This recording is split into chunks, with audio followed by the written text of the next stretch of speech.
Hey everyone, and thanks for joining me for this VR to Candy, Soul, and Soil. She has created a tag called Top 10 Curiosity Decks, and I will link her video below. So before I show the decks, I thought I would show some other items I have that I feel would be included in my personal curiosity cabinet. So some of you may or may not know that I have a modest doll collection, and the one I'm about to show you is one of my top favorites, and I think she would be a perfect addition to my curiosity cabinet. And that is this doll right here.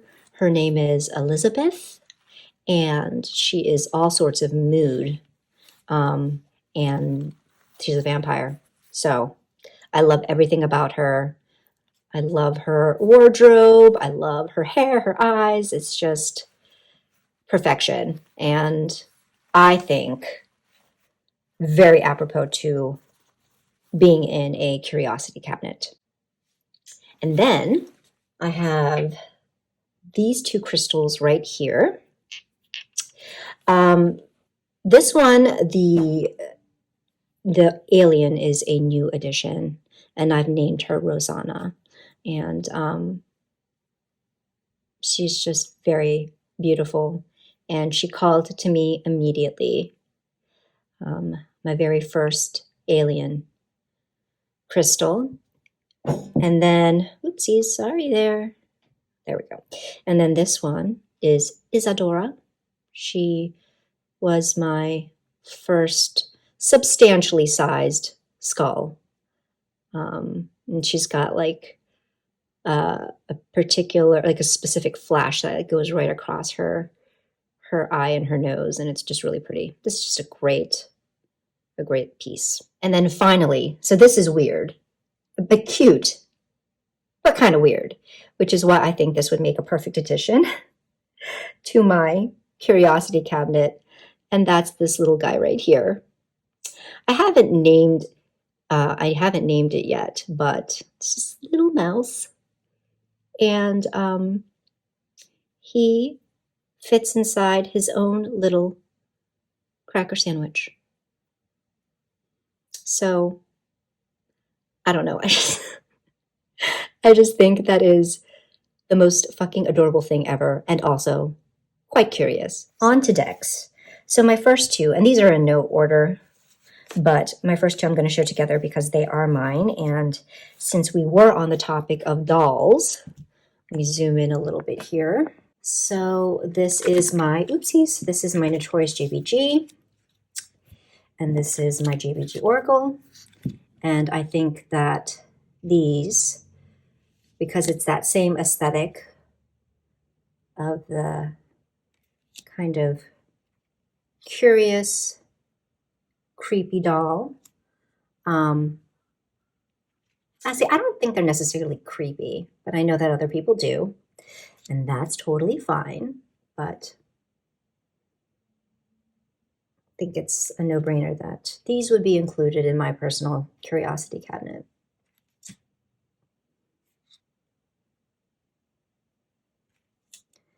And of course, these two read together so very well. The next pairing I'm going to show you is the Herbcrafter's Tarot by Joanna Powell-Colbert and Letitia Guthrie. And then we have the Magic and Medicine of Plants by our very own Mistress Ray. So I was not previously interested in the Herbcrafter's Tarot, given that I really know nothing about plants, not well versed in that subject at all. I happen to kill plants if they come into my care. And so after a recent Three Girls episode where Sarah from Sunset Bow Tarot was very convincing in advocating for this deck, Aspasia Rising offered a lovely trade with this deck. And so I decided to give it a try. And I'm so happy I did. I'm so grateful to Beth at Aspasia Rising for giving me this opportunity, because I am surprised that I connected with it as much as I have. It is a slow growing process. I'm still learning the deck. I'm still reading the guidebook, but it really is just a different experience seeing this deck in person as opposed to on Instagram or on YouTube. And then, of course, this is such a fabulous pairing with this because there are plans that do overlap. And so I love seeing what the key word or key phrase for the Magic and Medicine Plants Oracle is versus the meanings in the Herbcrafters Tarot. And I think Mistress Ray just did a fabulous job in this kind of analog collage that she's created with this deck in cutting out, the plants and using her typewriter to create the title and the keyword. So I just think they look beautiful together. And I really am someone who is about aesthetics when it comes to pairing an oracle and a tarot deck together. So these two would definitely be in my cabinet of curiosities as I learn more about the different medicinal properties of these plants, different toxic properties, poisonous properties, etc. The next curiosity deck I have is the Tarot of the Sweet Twilight, and I have modified this. The Little White Book is by Barbara Moore, and the illustrations are by Christina Benetende. And I think it's just the aesthetic, the kind of odd yet enchanting aesthetic of this that makes this a good curiosity cabinet deck. Strange things happening in the images. Very curious. And also playful. Also sometimes a little more on the sinister side. So this deck definitely runs a gamut. One of my favorite cards. Next up is the Black Cats Tarot. And this is by, let's see here, Maria Carrera, illustrated by Pietro Aigo. And this was a gift from Matt. And I would place this in my curiosity cabinet because, I mean, just look at these cats. They're weird. They low-key creep me out. I'm not one for anthropomorphized animals. So that's not the issue with this. I don't know. I think it's just the way the cats, I mean, they're not even wearing clothes. They are wearing jewelry and such and are doing human-like things, but I think it's maybe just the way their bodies are shaped or something. I don't know. They just seem very odd to me. And when I first started working with this deck, I was just a little bit creeped out. But now I'm okay. I'm okay with it. I admit I don't use this deck all that often. But when I have used it, it's been a great deck. I haven't had any problems with it. And there are some cards that I really enjoy the illustration and the interpretation visually of that deck, of that image and that card. So especially some of the swords, like the Ten of Swords is a very different kind of interpretation. Let me see if I can find it. So here is the Ten of Swords. And I just really, really love the choice of how to illustrate this card. My next curiosity deck is the Thoth Tarot, or Thothy Thoth. And this is by Aleister Crowley and Lady Frida Harris.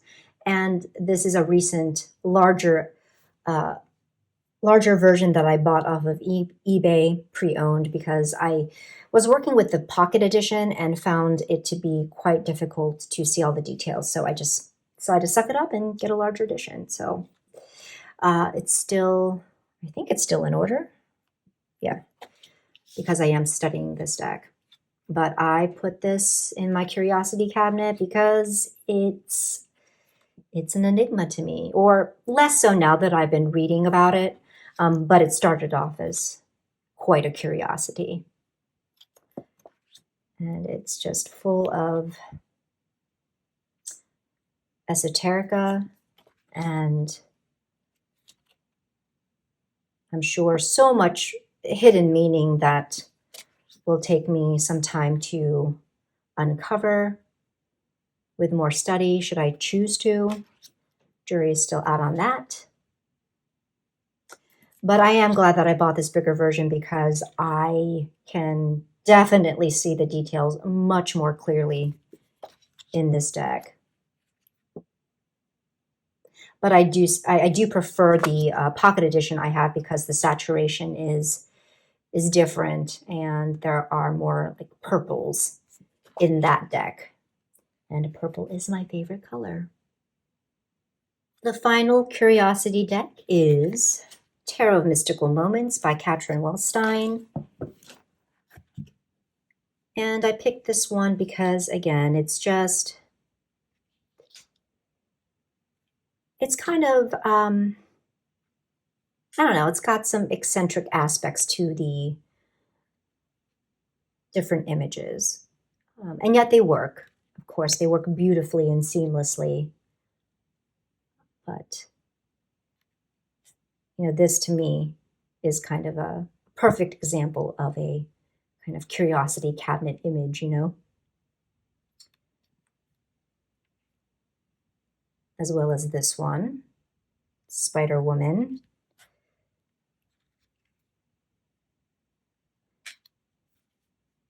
So yeah, I think I don't think I could exclude this from this VR. So I think that was 10 decks, but if not, then oh well, that is what I have for you today. So I hope you enjoyed, and thank you to Candy for a very fun tag. If you have any suggestions for what to name this little one, please do drop it in the comments below.